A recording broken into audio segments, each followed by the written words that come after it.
Two bear cubs were left to die in the snow until a broken trucker heard their cries.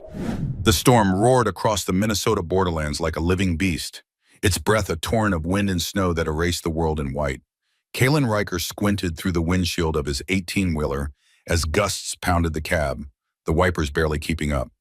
The road was a straight, endless ribbon vanishing into oblivion, marked only by the reflective glimmer of his headlights bouncing off falling flakes. He was alone out here, no cars for miles, no radio signal, just the hum of his truck and the ghost that had long since taken up residence in his heart. The night reminded him of another storm, years back, when everything he had known was swallowed by grief. His wife's sudden passing, the silence that grew between him and his daughter Emmy, the slow unraveling of a man who no longer knew where he was supposed to be. He hadn't celebrated a birthday since, hadn't unpacked the house he bought in Montana, just kept moving. That was easier, safer. His gloved hands tightened on the wheel, eyes flickering to the dashboard clock. Midnight. The storm had been unrelenting since sundown, snow climbing up along the highway's edges like the earth itself was giving up. It was then, in the periphery of his vision, that something moved. A flicker, small, sudden, just off the shoulder, half buried in snow. He hit the brakes. The truck groaned in protest as the tires screamed across the ice, sliding several feet before coming to a halt. His heart pounded as he leaned forward, trying to see through the swarming flurry outside. There it was again, a shape. No, two shapes, slumped, barely distinguishable from the snowdrifts around them. He grabbed his flashlight, tugged on his flannel jacket, and swung open the cab door. The wind slapped him with ferocity, stinging his cheeks and eyes. He trudged through knee-high snow, flashlight beam darting ahead like a desperate question. When the light finally caught on fur, his breath hitched. Two bear cubs, grayish-brown fur crusted with blood and ice. They were young, too young to be without a mother, but it was the sight of the barbed wire wrapped around their small bodies that stopped him cold. Thick loops of it, tight and cruel, digging into their sides and necks. The bigger cub lay half upright, shivering violently, a low whimper rattling in its throat. The smaller one was nearly still, eyes barely open, breath shallow. Kalen sank to his knees. God, what the hell happened to you? His hands fumbled for the knife clipped to his belt. The wind bit at his face as he worked, the blade trembling in his grip. He tried to be careful, but every movement was a race against the cold, against the blood soaking into the snow beneath him. One wrong move, and he'd make the cuts worse. The wire snagged his gloves, sliced into his skin, but he didn't stop. Hold on, he whispered. Just hold on. When the last coil came loose, he shed his jacket and wrapped the cubs together inside it, holding them close against his chest. They were cold, frighteningly cold. He could feel their trembling through the fabric, feel their breath catching. You're not dying out here. Not tonight. He stumbled back to the truck, slammed the cab door shut against the storm, and cranked the heater. Laying them gently on the passenger seat, he looked down at them. The larger cubs stirred, blinking up at him with dark, glassy eyes. There was a spark in them, a fire that hadn't gone out yet. Ash, Kalen murmured. Your ash, still burning. His gaze fell to the smaller one, curled into Ash's side like a dying ember. And you're Clover. For luck. Fragile, but still here. He rubbed warmth into their limbs as the truck rumbled forward, tires crunching slowly along the unplowed road. He drove blind into the storm, trusting instinct more than GPS. Somewhere ahead was Fernbrook, a town he'd passed through once a year en route to Canada, a blip of lights and back roads. But he remembered one thing, a small animal clinic, open 24 hours. He prayed it was still there, and still open. The drive felt eternal. His eyes stung from the strain, his muscles ached from tension. But every time he glanced at the bundle beside him and saw Ash's twitch or Clover's sigh, he pressed harder on the gas. Just after 1 a.m., headlights lit up the wooden sign swinging in the wind. Fernbrook Animal Care. Dr. Lena Moriarty, a beacon in the dark. He barely stopped the truck before leaping out, cradling the bundled cubs in his arms as he rushed to the entrance. The door opened before he could knock. A woman stood there, sturdy in flannel and jeans, her dark hair pulled back in a hasty braid. Her eyes widened when she saw what Kalen held. Oh my God, are those bear cubs? Barbed wire. Found them off Road 11. They're barely hanging on. Inside, she snapped, already pulling on gloves. The clinic was warm and clean, smelling faintly of antiseptic and hay. Kaylin laid the cubs on a padded exam table, stepping back to give the woman room. She moved quickly, with the efficiency of someone who'd done this 100 times, though probably never with bears. I'm Lena, she said over her shoulder. Vet here. Kaylin. Well, Kaylin, you just complicated my night in the best possible way. She smiled briefly, but her focus was absolute. Kaylin hovered nearby, unable to sit, hands clenching and unclenching. He flinched when Clover let out a faint wheeze. Will they make it? Ash might. He's stronger. Clover. Lena shook her head. We'll try everything. Together they worked into the early hours, cleaning wounds, administering fluids, applying salve to frostbitten paws. Ash responded quickly. He even lifted his head and growled faintly when Lena swabbed a wound. Clover, by contrast, was terrifyingly still, her breaths too soft, too slow. Lena wrapped her in heated towels, added another pad beneath her, and whispered encouragement as she worked. Callan, exhausted, didn't leave her side. At one point, Lena offered him coffee. He took it with shaking hands. You stayed with them, she said quietly, watching him. Most people wouldn't. Couldn't leave them. Not after. He trailed off, his voice cracked. Lena didn't press. She just nodded and went back to work. By dawn, the snow had eased. The storm was weakening. Inside the clinic, the warmth was almost enough to make the world feel safe again. Ash was asleep, chest rising and falling steadily. Clover, too, had stabilized. Not out of the woods, but no longer dying. Kaylin sat in a chair near their table, chin resting on his chest, eyes half closed. Lena approached with 2 steaming mugs. They're alive, she said softly. That's a start. Thank you, he whispered. You did the hard part, she replied. You gave them a chance. Kaylin looked toward the keys, his eyes lingering on their faces. They were wild animals, untamed, and yet he felt something shift in him watching them sleep. Like maybe the road didn't have to be so long anymore. Like maybe he'd found something to stay for. Callan didn't sleep that first morning, not really. He drifted between moments of quiet and the soft rustling sounds from the treatment room where Ash and Clover rested. Every creak of the building making him sit a little straighter, listening for trouble. Outside, the storm was retreating, leaving behind a silence almost too vast, too raw. The world looked like it had been scrubbed clean overnight, but inside him, something unfamiliar still churned, a flicker of warmth where there had only been cold for years. Lena moved through the clinic like someone used to filling silence, her voice always steady when she spoke, her movements sure. She let him stay. Didn't question when he started helping. Didn't bat an eye when, instead of getting back on the road, he rolled out a sleeping bag in the corner room with a broken radiator. It's not much, she said, but it's warm. He nodded. That was enough. He didn't want much. Just to be nearby. Just to know they were breathing. The days blurred, held together by routine and the low hum of the space heater in the hallway. Kaylin fixed the front gate that had been hanging lopsided for weeks, repaired a sagging section of the barn fence. Cleaned stalls, even though they housed no animals yet, just the ghosts of others. He didn't talk much, but Lena didn't need him to. Sometimes she'd pass him a mug of coffee in the morning and nod toward the exam room. That was enough. The cubs were improving slowly, especially Ash. The stronger one had begun to stand on shaky legs, his fur thickening out, the patches of skin healing. His eyes were sharp now, full of untamed spark.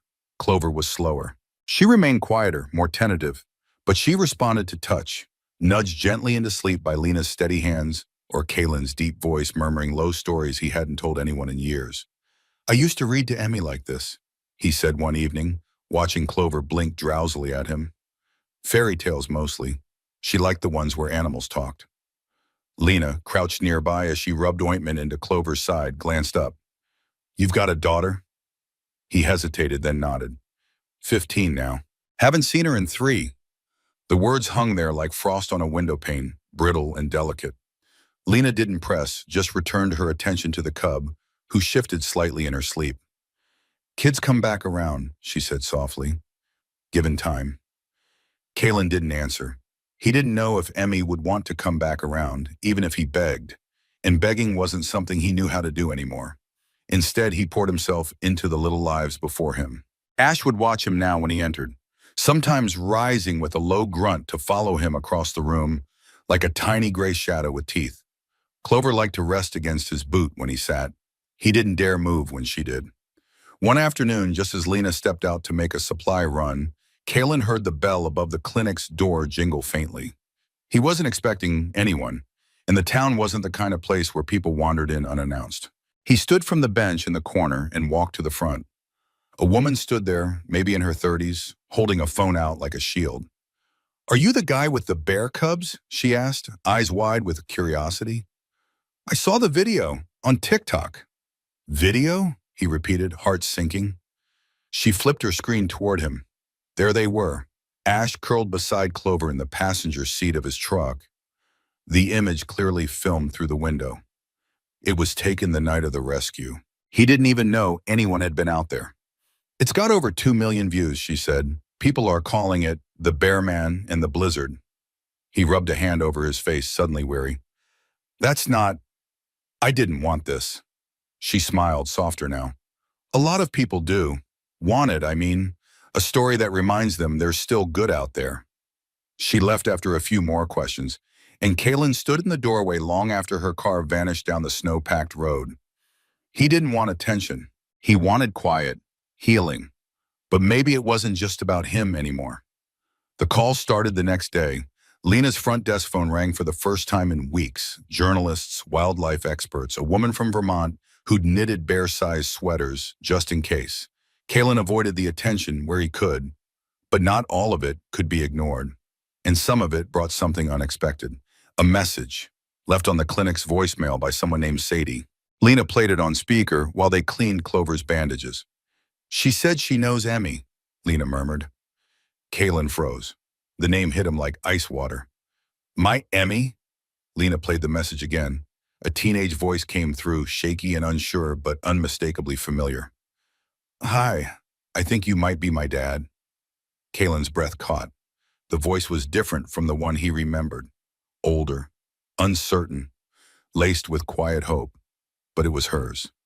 Emmy. After 3 years of silence, of unanswered letters, and birthdays missed, there she was, reaching out. He didn't call back immediately. His hands shook for an hour before he picked up the phone. The line rang twice, then, "Hello?" A pause, then, "Hi." The word cracked between them like a bridge rebuilding itself, plank by plank. "You saw the cubs?" he asked. "Yeah," she hesitated. "Ash is cute. Clover looks like she'd be soft." He let out a breath that shook his whole chest. "She is." The conversation was short, careful, but when Emmy said, "I'd like to see you," he said the only thing that mattered. "Me too." When she arrived a week later, Kalen was waiting outside the clinic in his patched flannel, fingers twitching against his side. Emmy stepped out of the car, bundled in a green parka, her expression tight. She looked taller, older, but her eyes, they were still her mother's. For a long second, they just stared at each other. Then Ash barreled toward her, stopping inches away before sniffing her boots, tongue flicking out to nudge her ankle. Emmy knelt down, cautious. Clover patted closer, slower, her delicate frame brushing against Emmy's shin. Kalen watched, hardly breathing. Emmy looked up at him, tears glinting. "They remember you," she whispered. "They trust you." Kalen nodded, throat too tight for words. The moment didn't need them. The frost between them began to thaw, not in some sweeping cinematic instant, but in something quieter. A glance, a touch, a shared silence. That evening, Emmy sat beside him in the waiting room, feeding Clover small pieces of banana. Ash sprawled across both their feet like a self-appointed guardian. "You're different," Emmy said, "since the last time." "So are you. I'm glad you didn't leave them." "Me too." She looked at him then, really looked. "Maybe you won't leave me either." He turned toward her, eyes full. Not again. The storm had come and gone. But inside the little clinic in Fernbrook, something new had started to bloom.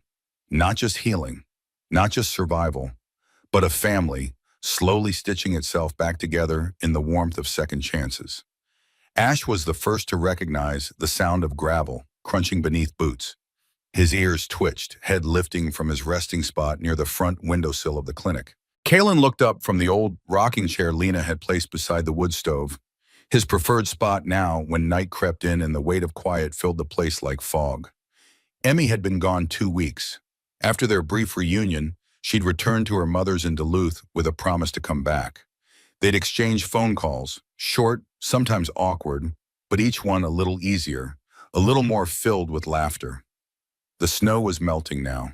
Spring had begun to whisper across the fields outside Fernbrook, and the icicles hanging from the clinic's roof cracked with sunlight. But it was still cold enough at night for the stove to glow and for Kalen to find comfort in the way Ash leaned against his legs, like the cub needed the contact just as much as he did. The sound came again, boots moving steadily. Kalen stood, his joints stiff, and stepped out onto the porch. A man waited at the edge of the drive, hands in his coat pockets, scarf pulled high. He was lean, mid-40s maybe, with tired eyes and a badge clipped into his belt. "You Kalen Riker?" he asked, voice wind-cut. Kalen nodded. "Wildlife Services," the man said, offering a small wave.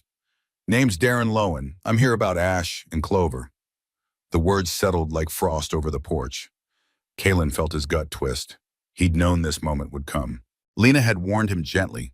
Bear cubs were wild animals, and eventually someone higher up the ladder would take notice, especially with the story spreading the way it had. Still, part of him had hope that by keeping quiet, by just staying put, he could outrun the inevitable. "They're stable now," Darren said, stepping forward, voice not unkind. "Word is they wouldn't be if not for you, but they can't stay here." "I know," Kalen murmured. Ash patted out behind him then, squinting at the stranger, sniffing the wind. Clover was still inside, curled against a heated pad in the exam room where she liked to nap in the afternoons. "We've got a facility," Darren continued, "Northern Wildlife Rehabilitation. New. Funded by the same folks who saw the video of you and the cubs. Sanctuary-type setup. Not a zoo. It's built for orphans like these two. Safe, expansive, secluded." Kalen stared at the man, something old and stubborn tightening in his chest. "They'll be alone. They'll be with their own kind," Darren replied gently. "Other cubs, some rescued, some born there. It's not goodbye, Mr. Riker. It's a beginning." Kalen didn't answer right away. Ash had wandered to the edge of the porch, sniffing the air. He was bigger now, stronger. His wounds were nearly invisible beneath new fur, but he still looked over his shoulder at Kalen like a pup unsure of what came next. Lena appeared in the doorway, face drawn. She had known this too, had likely called Wildlife Services herself. Kalen met her eyes, and she nodded once. It was time. The next morning was quiet. Too quiet. Even the birds seemed to know something was shifting. Clover whimpered softly as Lena adjusted the crate's bedding, tucking in a soft blanket that Kalen had worn thin over the years, now repurposed as something familiar. Ash resisted going into his carrier at first, claws scraping the floor, muscles tense. But when Kalen knelt down and rested a hand on his head, whispering his name, the cub finally stepped inside. Emmy arrived just before they loaded the truck.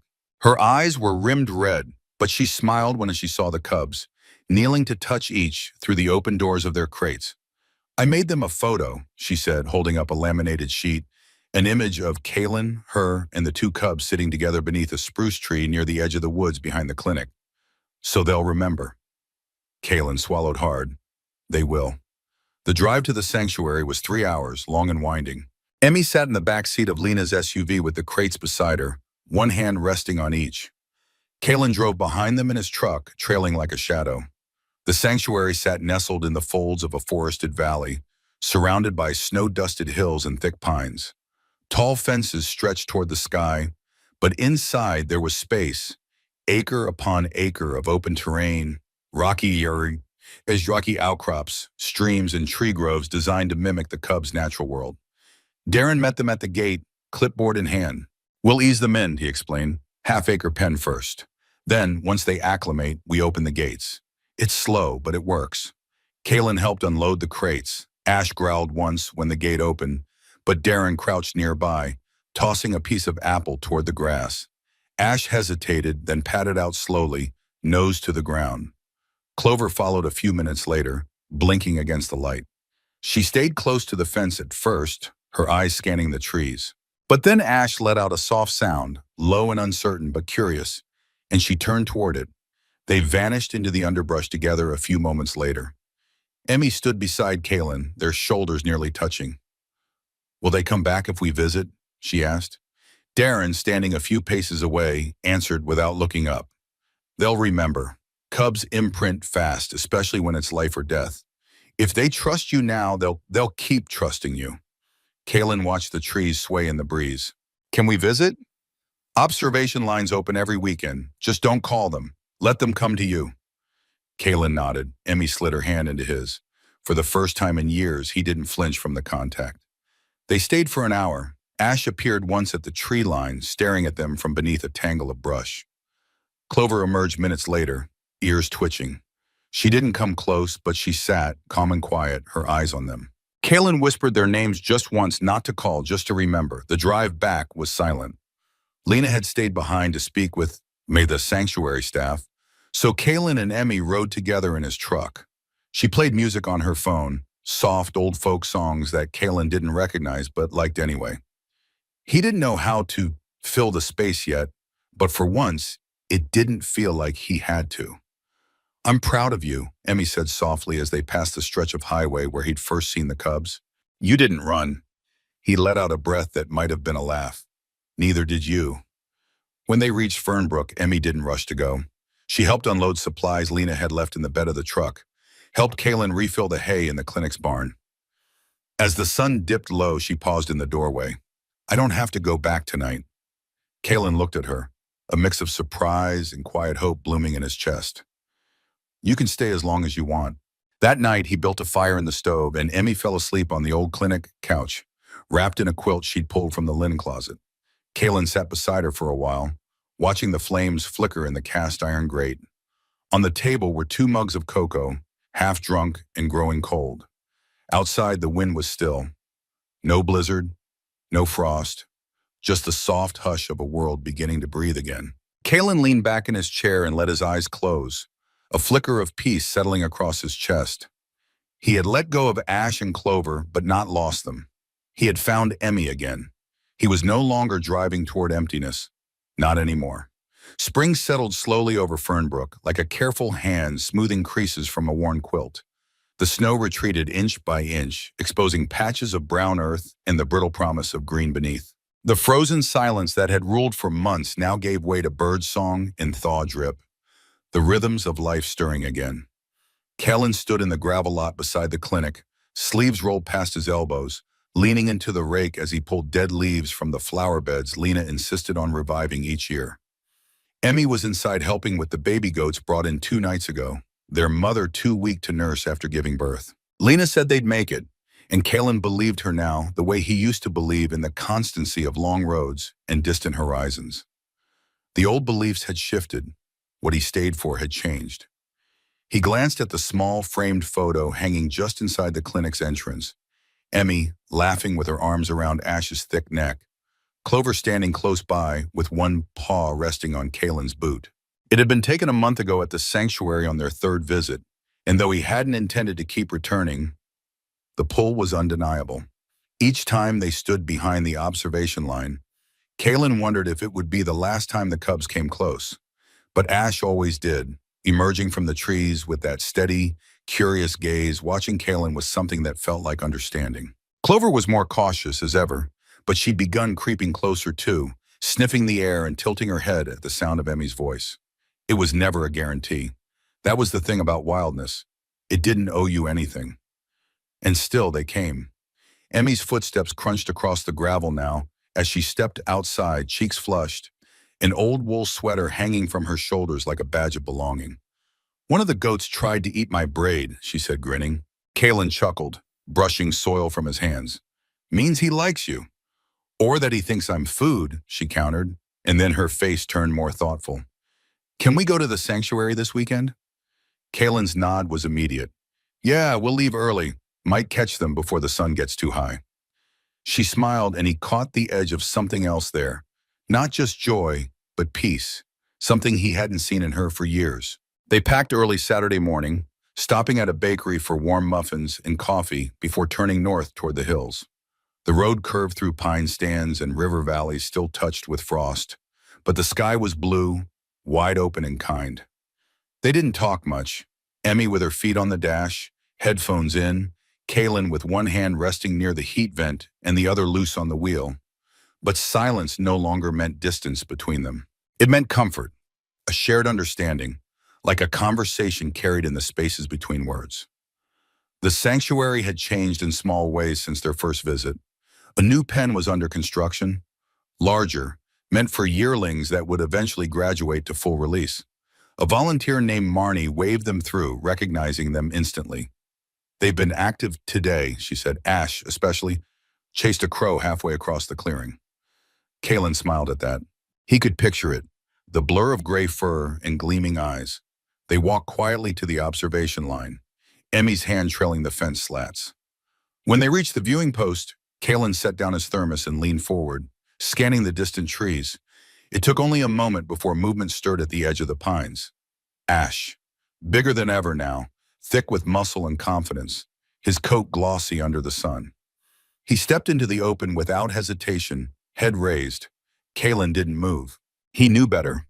Ash's eyes flicked toward him, holding the gaze for several long heartbeats before he began a slow, winding path toward the fence line. Not a charge, not a sprint, just a steady approach. Clover emerged a minute later, blinking in the light. She hung back, then padded quietly after him. They stopped 10 feet away. Ash lowered his head slightly, sniffing the breeze. Clover sat beside him, ears twitching. Emmy crouched slowly, pulling out the laminated photo again. She didn't wave it, just rested it against her knees. "Hey, babies," she whispered. "Still remember us?" Ash gave a low, chuffing sound, almost like a huff of breath through a laugh. Clover tilted her head, inching closer. And then, without warning, she nudged her nose gently against the bottom rail of the fence. Emmy's breath caught. Kalen remained still, barely breathing. The gesture was brief, subtle, but unmistakable. Recognition, connection. When Clover turned and ambled back into the trees, Ash followed, pausing once to glance over his shoulder before disappearing into the shadows. Kalen leaned back, blinking hard. Emmy looked up at him, eyes shining. "They know us," she said. "Still." He nodded, the words caught somewhere in his chest, too big to speak. On the drive back, Kalen asked, "How's school feel these days?" Emmy shrugged. "Better. I think I want to switch to environmental science next year. Maybe animal behavior." Kalen's heart beat faster. "You'd be great at it." She glanced at him. "You really think so?" "Yeah, I see the way you are with them. You belong out there." She smiled quietly. "Maybe you do too." That night, back at the clinic, they sat on the porch as the sky faded into dusk. Lena joined them with 3 mugs of tea, and for a while they just sat, listening to the wind tug at the eaves and the faint bleating of the goats in the barn. "I heard from the sanctuary staff today," Lena said, sipping from her cup. "They're starting a public education program. Might need volunteers for wildlife care over the summer." Kalen raised a brow. "You suggesting we sign up?" Lena shrugged. "You've got a good way with creatures that don't trust easy. Seems like a waste to keep that locked away." Emmy grinned. "We should do it." Kalen didn't answer right away, but a quiet, expanding warmth settled in his chest. The thought of staying didn't feel like a compromise anymore. It felt like a choice. Weeks passed, and spring leaned fully into summer. Grass pushed up through the thawed earth, and wildflowers speckled the meadows beyond the town. Kalen found himself taking deeper breaths, not because he had to, but because he wanted to. He fixed Lena's old tractor, built a new fence post for the donkey enclosure. Emmy spent hours in the clinic and evenings sending college applications she never let him see until she'd hit submit. One morning, a letter arrived addressed to the Bearmen of Fernbrook.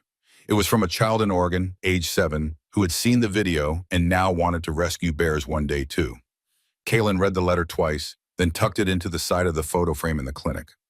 Their final visit to the sanctuary that summer was quiet. Ash was taller now, broader. Clover stood a little straighter, less wary. They didn't approach the fence this time, but they watched from the trees, and that was enough. "They're learning to be what they were meant to be," Kalen said, watching them. And we're learning too, Emmy replied, to let go without losing. On the drive home, Kalen pulled off onto the shoulder where the rescue had happened months ago. The snow was long gone, but the memory remained crisp and sharp as broken ice.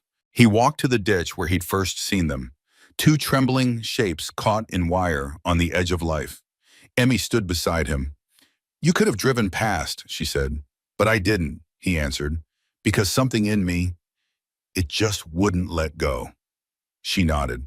You saved them, and maybe yourself too. He smiled, small and quiet.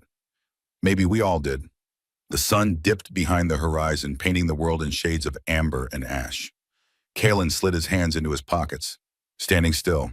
No engine humming, no cargo to carry, no destination pressing. Just this place, this moment, this daughter beside him. The bears were where they belonged now, and so at last was he. Autumn rolled into Fernbrook, not with a roar, but with a quiet hush, a soft breath of wind that turned the trees to fire and gold. The air smelled of wood smoke and ripe earth, and the sun, once high and sharp, began to linger lower in the sky, casting long, honeyed shadows across the fields.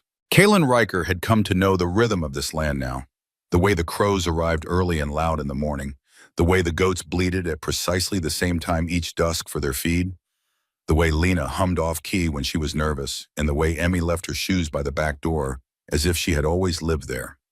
The house behind the clinic had become more than a place to sleep. It was somehow home. He still rose early most days, more out of habit than necessity, pouring coffee before the sky brightened, checking the generator, walking the perimeter fence with a slow, steady gait. Emmy sometimes joined him, her breath visible in the cold as she zipped her coat higher and complained half-heartedly about the chill. You love it, he'd say. I tolerate it, she'd mutter, grinning. They had fallen into a rhythm that neither of them spoke about too much, neither eager to name it for fear it might dissolve. But it was there, a quiet understanding, a beginning that had held. The visits to the sanctuary had lessened, not out of lack of care, but respect. Ash and Clover had begun to range farther, often out of sight during the allotted hours for observation. The staff said it was good, a sign of independence, of rewilding instincts finally taking hold. Kalen had felt it too, the shift from guardianship to reverence. The cubs no longer needed saving. They needed space to become what they were meant to be. And so, Kalen began to let go again, this time willingly. Still, when Emmy suggested they go one last time before the season turned, he didn't hesitate. We'll bring apples, she said, and the camera. They set out just after sunrise on the final Saturday of October, the truck heavy with picnic baskets and wool blankets, Emmy wrapped in a scarf that had once belonged to her mother. The drive was familiar now, past fields brittle with frost, past hollowed-out barns leaning into the wind, past trees shedding their final brilliance. The sanctuary stood quiet under the weight of early light, and the staff met them with knowing smiles. They're still here, Marnie said. Though they come when they want now, sometimes not at all. Kalen understood. You can't hold on to wildness. You can only witness it when it allows. They walked to the observation ridge, Emmy balancing the camera case over one shoulder, Kalen with a thermos in one hand and 2 apples in his coat pocket. The wind was sharp, whistling low through the pine trees, carrying the scent of damp earth and old leaves. They sat in silence for a long time, staring into the clearing where they'd last seen the cubs playing months ago. What if they don't come? Emmy asked awfully after an hour. Then they don't, Kalen replied. But we still came. She nodded, pulling her knees to her chest, chin resting on denim. Another hour passed. The sun crept higher. Somewhere a raven called, distant and echoing. Just as they stood to leave, Kalen caught movement at the edge of the tree line, a ripple in the golden ferns. He froze, lifting a hand. Emmy stilled beside him. From the shadows stepped Ash, larger than ever now, his coat thick and silvering in patches, his shoulders wide and steady. He paused, scenting the air, then walked forward with the same slow, deliberate grace Kalen remembered from the early days. A few feet behind, Clover followed, smaller, lighter, but no less sure in her steps. Her gaze moved between them, cautious but curious. They didn't come all the way to the fence this time. They stood 10 yards out, just watching, as if deciding whether this farewell was one they needed too. Kalen reached slowly into his pocket and rolled the apples toward the grass. Ash approached, sniffed, then nudged one gently with his nose before carrying it back toward the tree line. Clover sat, then lay down, paws crossed like she was posing for a painting. Emmy lifted the camera, took a single photo, then lowered it again. "I don't think we need more than that," she whispered. Kalen nodded. "One is enough." They stood there for several minutes, the four of them, in a silence so complete it almost echoed. When Ash finally turned to go, Clover followed. No backward glance this time, just the sound of leaves parting and then the trees closing behind them. Back at the truck, Emmy placed the camera carefully on the seat. "Do you think they'll be okay?" she asked.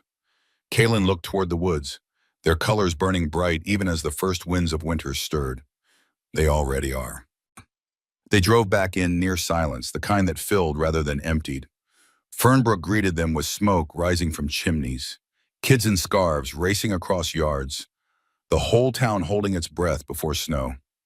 Kalen pulled into the driveway, killed the engine, and sat there for a long moment before reaching across to take Emmy's hand. She squeezed his fingers, then smiled.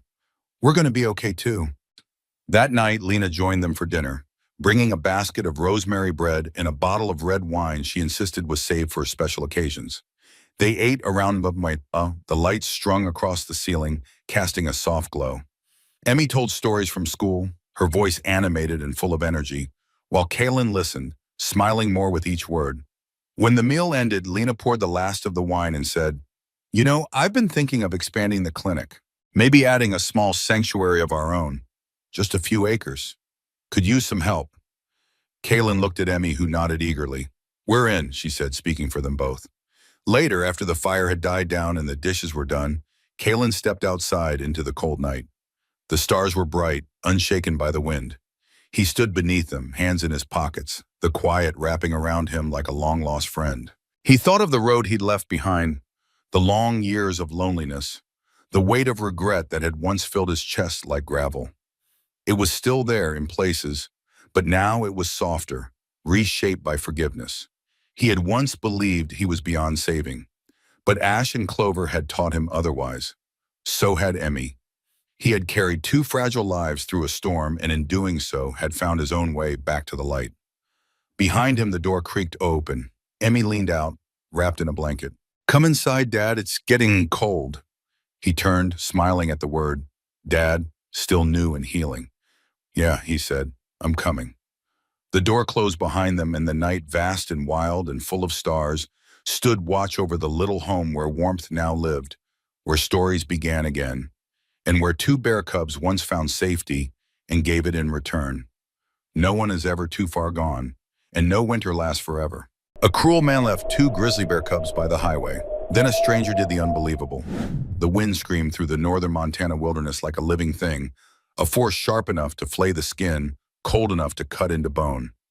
Snow flew sideways across the highway, lashing against the windshield of the old Ford pickup like the fury of something forgotten. Ben Holloway leaned forward slightly, eyes narrowed behind foggy glasses, gripping the wheel with gloved hands. His dog, Cody, a grizzled German Shepherd mix with eyes the color of worn denim, sat beside him, ears pricked and body tense. The heater coughed weak warmth into the cab, doing little against the deep freeze that had seized the land. Ben didn't speak. He hadn't for a while. Not really. Since Elaine died, his words had grown few and quiet, like birds leaving a tree gone hollow. They hadn't had children. They'd had each other. And now it was just him and Cody, driving these back roads like ghosts in a place time forgot. He'd come out this way not for any real purpose, just a need to move, to feel something other than the still ache of grief. His old man's hunting cabin was tucked deep in the pines a few miles ahead, and he figured he'd hole up there for a while, let the storm pass. But that was before he saw them. Two small forms near the tree line, barely visible through the flurrying white. At first he thought they were shadows, stumps maybe, or rocks half buried in snow. But Cody started to whine, pressing his nose to the glass, and Ben's heart gave a tight, strange squeeze. He braked, the truck tires crunching on packed snow, and stepped out into a world so cold it took his breath. The wind slammed into him like a fist. He pulled his coat tighter and started walking, boots crunching over ice. Closer now, the shadows became shapes, furred, trembling, too small. His breath hitched when he saw the truth. Bear cubs. Two grizzly cubs, no bigger than a medium-sized dog, their fur matted with ice, eyes glassy and wide. One was lying down, barely moving. The other stood on shaking legs, as if unsure whether to fight, flee, or fall. No mother, no scent of blood, just abandonment, just death waiting at the edge of the trees. He stopped a few feet away, heart pounding. "Where's your mama?" he whispered, though he knew there'd be no answer. Logic screamed at him to leave. Cubs meant a mother nearby, and if not, the law would tear him apart for taking a protected species. But they were dying, that much was certain. The one lying down let out a low whimper, so soft it nearly vanished in the wind. And then Elaine's voice rose in his mind, clear and steady, the way it had always been. "Do what's right, not what's easy. Damn it all." Ben took off his coat and wrapped it around the downed cub, careful, slow, his breath clouding in the air. The cub barely stirred, only blinked once, as if surprised by the warmth. The standing one watched, frozen between fear and need. "I'm not going to hurt you," he murmured, "but you gotta trust me." Slowly he reached out. The second cub didn't back away. Its nose twitched, and then, as if making a decision, it leaned slightly toward him. He scooped it up, the weight unfamiliar but not unwelcome. Back in the truck, Cody shifted to make room, sniffing the cubs and then settling beside them with the calm patience of an old dog who'd seen too much to be surprised anymore. Ben drove in silence, jaw clenched. The road to the cabin hadn't been cleared in weeks. He could barely see the path, just vague ruts and a memory guiding him forward. Snow slapped the windshield and the world narrowed to a tunnel of white. At one point, the truck slid sideways into a drift, but he gunned the engine, wheels spinning, and made it out. By the time he reached the cabin, the sky had turned bruised with dusk, and the wind had grown sharper, meaner. The cabin itself sagged under snow, its porch half buried. The chimney was intact, thank God. He got the fire going with shaking hands, using kindling and logs his father had left decades ago. Smoke curled up the flue, and warmth finally began to seep into the cracked walls. He laid the cubs on old wool blankets near the hearth. They were limp, eyes half-lidded, breath shallow but present. From the truck, he fetched a rusted thermos of milk and honey, meant for his tea, and warmed it in a dented tin pot. He fed them with an eyedropper from his emergency kit, coaxing them to take in sips of life. Cody lay close, nose resting on his paws, eyes watchful. Outside, the storm screamed against the walls like a beast shut out in the cold. Inside, it was almost quiet. The cubs curled tighter, their tiny bodies twitching with dreams or memories. Ben sat back against the wall and let out a slow breath. "Elaine," he said softly, "you'd have known what to do better than I did." The fire popped. One of the cubs stirred, blinking up at him. He smiled faintly and reached out to rest a hand near them. Not touching, just there. "You know," he said, "she used to feed strays, cats, dogs, even a crow with a busted wing. She said everything deserved a second chance." The cub's eyes closed again.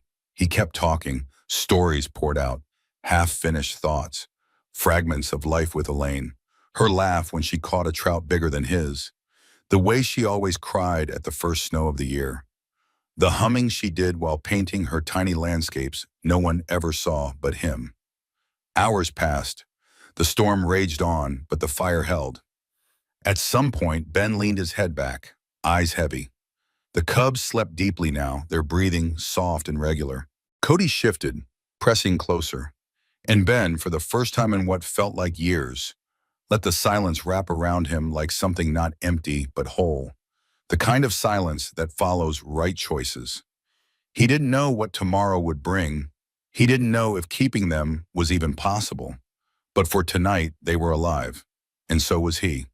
The morning came slowly, bleeding into the cabin with a dull gray light that slipped through the frost-caked windows like a hesitant visitor. Outside, the storm had softened but not passed, its icy breath still curling through the trees, rattling branches and dusting the world in silence.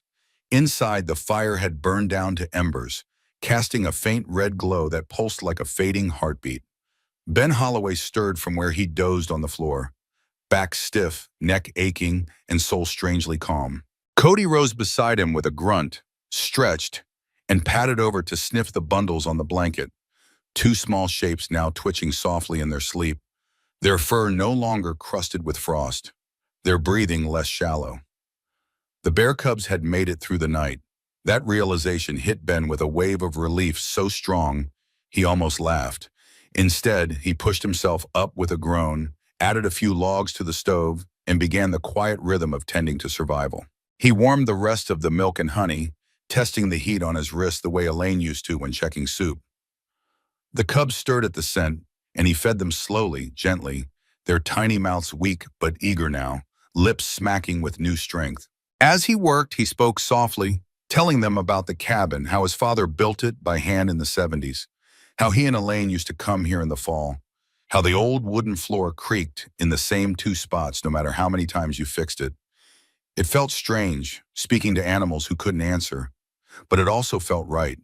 It filled the silence, not in the hollow way a television or radio might, but like a breath warming a cold room. After they ate, the cubs nestled together again, their bodies curled into one another in a way that made something in Ben's chest ache. They trusted him. Whether they understood who he was or not, they knew his scent, his voice, the feel of his presence, and it soothed them. He wasn't just a stranger anymore. He was something closer, a guardian, maybe even a friend. Cody lay beside them, resting his chin on his paws, eyes never straying too far from their fuzzy forms. The dog had accepted them quicker than Ben had expected. Perhaps Cody, too, had needed something to protect. The hours passed quietly. Ben checked the windows, noted the drift piling against the door, and realized with a grunt that they might be stuck for days. The old radio on the shelf was dead, and he'd forgotten the battery pack back in the truck. No cell signal out here either. That was fine. He didn't want to explain this to anyone just yet. What could he even say? That he'd rescued two grizzly cubs and was playing mother in a half-rotten cabin? The law would take them. Call it interference, wildlife protection, or some other hollow phrase that stripped the warmth from everything it touched. But they hadn't been protected when someone left them to die in the snow. Whoever dumped them had done it deliberately. Ben could see that now. Their paw pads were raw from travel, their bellies sunken from hunger. They didn't just wander from a den. They were discarded like garbage. And he'd be damned if he'd let them die because some paper on a wall said he wasn't qualified to care. Elaine wouldn't have hesitated. She'd have scooped them up without a second thought, sung lullabies while washing the frost from their fur. Her voice lived in his head constantly now, but in this cabin with these cubs, it almost felt like she was there, just outside the frame of his vision. By the second day, the cubs had gained enough strength to stand. They stumbled like toddlers, snuffling the edges of the blankets, batting at Cody's tail, which wagged slowly like a flag of cautious peace. Ben watched them with a kind of reverence, his coffee going cold in his hands. They were miracles, little battered, hungry, wild miracles. He'd started calling them Birch and Echo, Birch for the bolder of the two, the one who'd stood in the snow that first day, eyes locked on his, and Echo for the quieter one, who followed close behind and mimicked everything her brother did. He didn't know if they were male or female, didn't much care. Names made them real, gave them weight in his heart. That night, he pulled the old rocking chair near the fire and held Birch in his lap like a child, wrapped in a flannel shirt. The cub's fur was thicker now, soft and warm. Its eyes fluttered half shut as Ben murmured a story about the time Elaine had made peach pie from foraged fruit and left the whole thing on the windowsill to cool, only to come back and find a raccoon halfway through it. She laughed so hard she cried, he whispered, said it was a blessing, said we fed more than ourselves that day. Echo curled up against Cody's flank, making tiny grunting noises as she dreamed. Ben rocked slowly, the old chair creaking in rhythm with the wind outside. For the first time since the funeral, he didn't feel like an Echo himself. He felt present, grounded, needed. It wasn't until the third day that trouble came. The knock on the door was sharp, 2 quick raps followed by silence. Ben froze, heart racing. No one should have been out here, not in this weather, not on this forgotten trail. Cody jumped to his feet, ears pricked, body tense. The cubs startled, their tiny bodies pressing close to Ben's legs. He rose slowly and opened the door a crack, letting in a burst of cold air and two unfamiliar faces. Men, both in heavy parkas, snow-crusted boots, eyes hidden behind mirrored sunglasses. "You Ben Holloway?" one asked, his voice too casual. "Who's asking?" Ben replied, keeping the door tight. "Montana Wildlife Tracking Unit," the taller man said, flashing a badge too quickly to read. "We got a report of some missing cubs. Locals saw a truck matching yours in the area." Ben's gut turned to ice. "Haven't seen anything like that." The other man tilted his head, trying to peer past the door. "Mind if we come in? Just want to look around." "I do mind," Ben said, firmer now. "This is private property." A beat passed. Something silent and dangerous moved between them. Then the taller one nodded. "All right, Mr. Holloway, if you do happen to come across anything unusual, you let us know." "Sure," Ben said. "You take care now." He shut the door and slid the bolt home with shaking hands. The cubs whimpered at his feet. Cody growled low in his throat, his hackles still raised. Ben sank to the floor beside them, pressing a hand to his chest, feeling the drumbeat of fear and fury. They weren't rangers.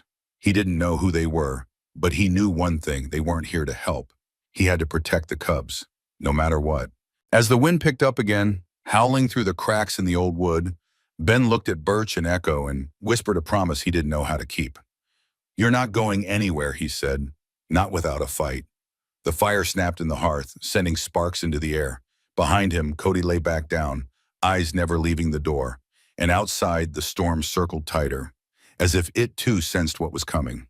The storm pressed in thicker by morning, a solid white wall swallowing the trees and sealing off the outside world like a tomb. The windows were iced over in shifting, crystalline patterns, and the cold had wormed its way into the seams of the old cabin, despite the fire that burned low and steady in the iron stove. Ben Holloway stood at the frost-lined window, staring into the swirling white, his coffee untouched in his hand, the ceramic mug long gone cold. Behind him, the cubs shuffled sleepily in their nest of wool blankets, their tiny forms rising and falling in slow, even breaths. Cody sat sentry beside them, as if he, too, had taken on the unspoken duty of protection. The knock from yesterday still echoed in Ben's mind, sharp as a bullet. He hadn't slept since the two men left. He'd waited in the darkness, listening for footsteps crunching back through the snow, for the creak of a boot on the porch or the rattle of the doorknob. But nothing came, only the wind. And yet he knew they weren't gone. Not really. Whoever they were, federal poachers or something worse, they hadn't believed his lie.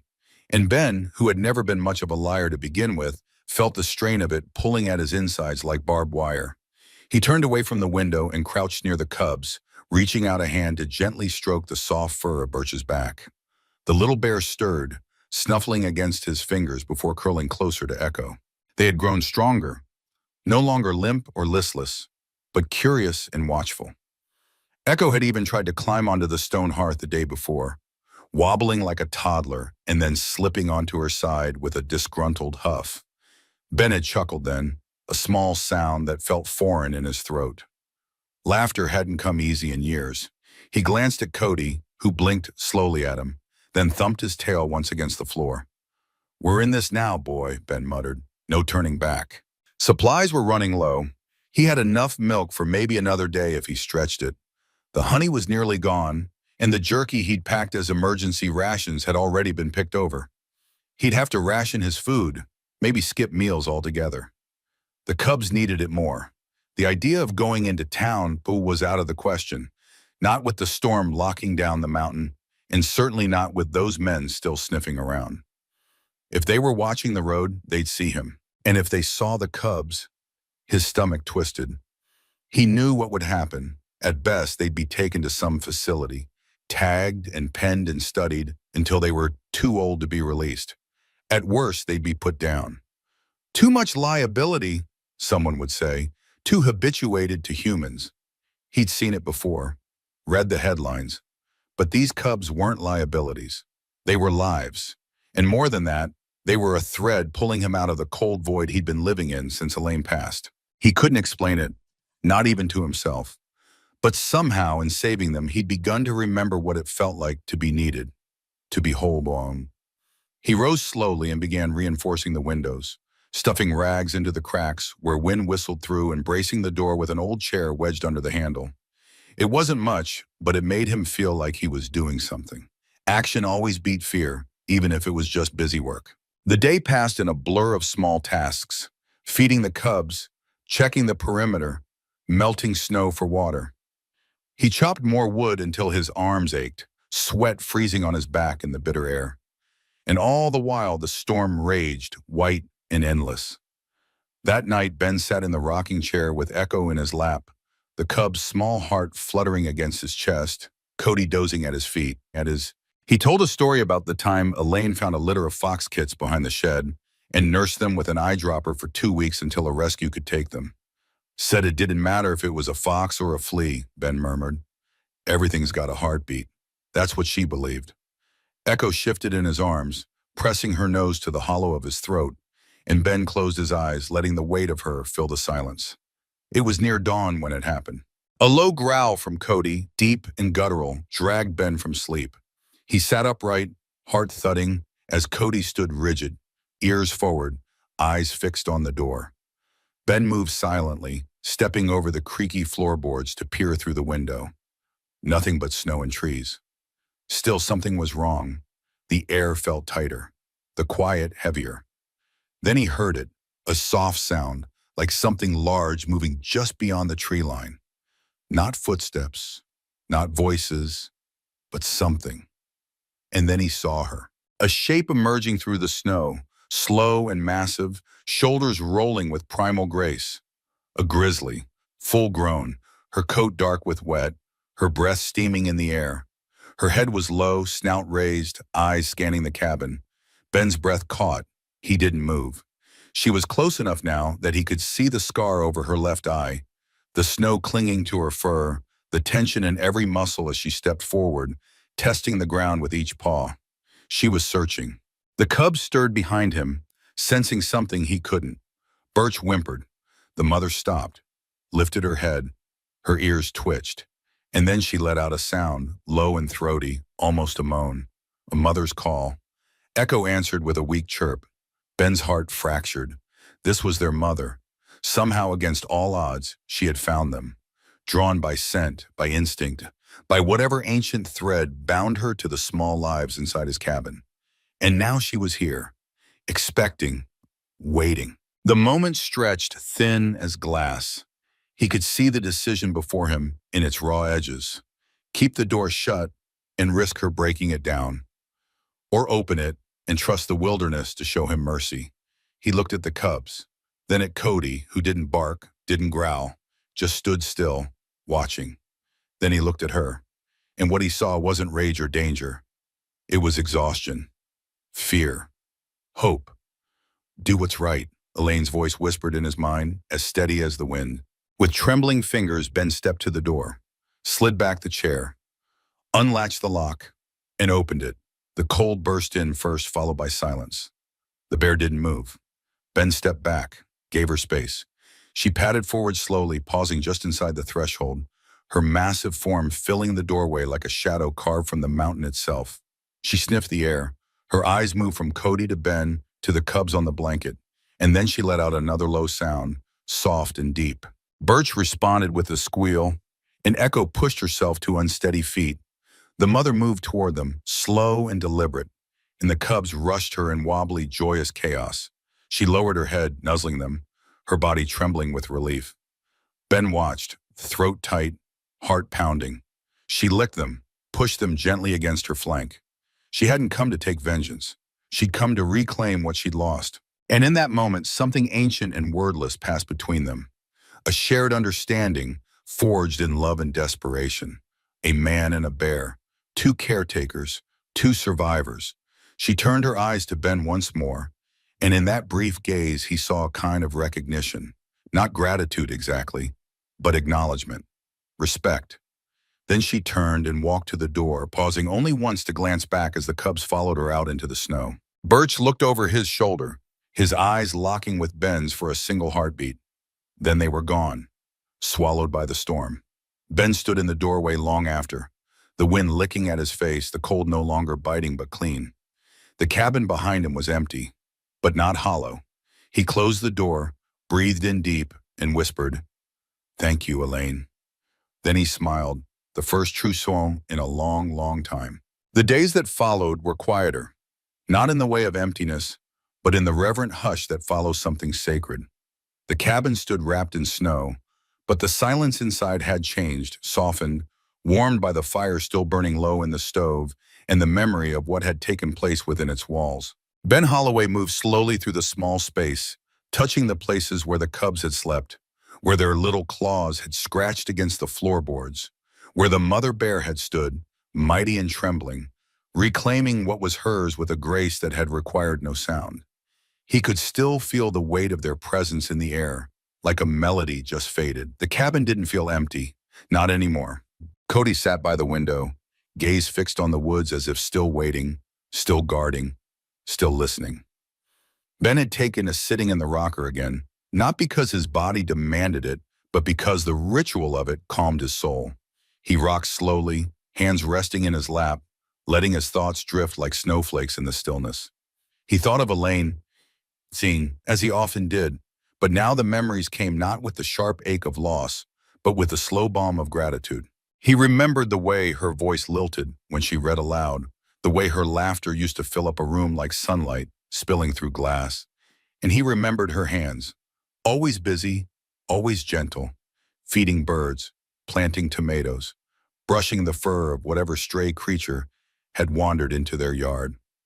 She had loved fiercely and quietly, without expecting anything in return. She had taught him without words how to love something enough to let it go. That lesson had lived in his chest like a dormant seed until the moment he had opened the door to a grizzly bear and handed back her cubs. Now it had blossomed. Outside, the world remained cold and wild, the storm having passed, but the snow lingering like a memory that refused to melt. Ben stepped out one morning, bundled in every layer he could find, the air biting at his beard and fingers. The path the bears had taken had already begun to vanish, swallowed by new snowfall and the creeping weight of time. He walked out anyway, following what he remembered rather than what he could see. The forest greeted him with the creaks and groans of old trees shifting under frost, with birdsong that returned in hesitant chirps, testing the sky for warmth. Ben walked slowly, each footstep deliberate, until he reached a clearing not far from the edge of the river, a place where the snow lay untouched, perfect and still. And there in the center, he saw them. Not the bears themselves, but their prints, massive, deep impressions in the snow, each step preserved like a sculpture. The mother's tracks circled back once, as if she had paused to look, to remember, before continuing into the trees. The cub's prints danced around hers, scattered and playful, the gait of young ones who trusted the path because they trusted the one leading it. Ben stood there for a long time, his breath forming clouds that rose and vanished in the morning light. He didn't touch the tracks. He only looked, holding them in his eyes like a photograph in a locket. He imagined where they were now, deep in the forest, maybe curled together in a den carved into the earth, the mother keeping them warm with the same fierce devotion that had carried her through the storm. He hoped they were safe. He hoped they were thriving. And most of all, he hoped they would remember, not him, not his face or his voice, but the kindness, the warmth, the choice. The hike back to the cabin was slower, but his step was lighter. He spent the afternoon repairing the cabin's leaky roof, patching gaps in the window frames, tidying up the chaos left behind. He swept the floor, folded the blankets, and tucked the empty bottles of milk into a box for disposal later. It felt less like cleaning up and more like closure, a gentle ending, not a rushed one. That evening, he sat down at the old wooden table with a worn notebook in front of him. He hadn't written in years, not since Elaine's passing. But now the pen felt natural in his hand. He began to write, not about the bears, not at first, but about Elaine, about her stories, her smile, the way she used to leave notes in his lunchbox even after they were tired. Then he wrote about the cubs, how they had come to him on a night of brutal cold, shivering and near death, how they had reminded him what it felt like to care, how they had made his heart beat again. He wrote about the fear, the uncertainty, the moment he opened the door and saw the mother staring back at him. And he wrote about the peace that followed, pages filled slowly, each word a step on a path he hadn't known he needed to walk. By the time the fire had burned low, his eyes were heavy, and his heart felt full in a way it hadn't since the last time Elaine had fallen asleep beside him. Winter lingered for another week, trapping him in the cabin with dwindling supplies and plenty of time to think. He didn't mind. The isolation no longer felt like punishment. It felt like sanctuary, a chance to sit with his memories and let them warm him instead of hollow him out. When the roads finally cleared and he made the slow drive back to town, no one asked where he'd been. People knew Ben Holloway as the quiet mechanic who disappeared after Elaine died. They saw him now with tired eyes and a straighter back, and they nodded politely, sensing something had shifted. He didn't speak of the Cubs, not to anyone. It wasn't out of fear or secrecy, but out of reverence. Some stories, he believed, were meant to be kept sacred, held close like embers in a cold world. But when he passed the ranger station weeks later and heard two men talking about a strange report, someone claiming to have seen a large grizzly and her cubs moving near the ridge, he smiled to himself and kept walking. Spring came slowly to Montana. The snow melted in patches, revealing new green growth pushing through the thaw. Ben returned to the cabin as often as he could, bringing tools, fixing it up bit by bit. He planted wildflowers near the porch, like Elaine had always talked about doing but never had the time. Cody followed him everywhere, older now but loyal as ever. Sometimes when the wind shifted just right and the trees swayed like dancers, Ben would stand at the edge of the woods and think he heard something. A rustle, a huff, a distant chuff of breath. He never saw them again, not really.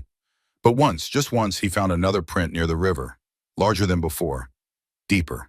A mark of growth, a sign, and he knew they remembered. In their way, they remembered. That final spring, Ben sat on the porch one evening with Cody at his feet and the sun dipping low behind the pines. The breeze smelled of damp earth and pine needles, of rebirth and endings. He leaned back in his chair, closed his eyes, and whispered, "We did good, Laney." Somewhere in the trees a branch cracked, a bird called out, and the world turned softly onward.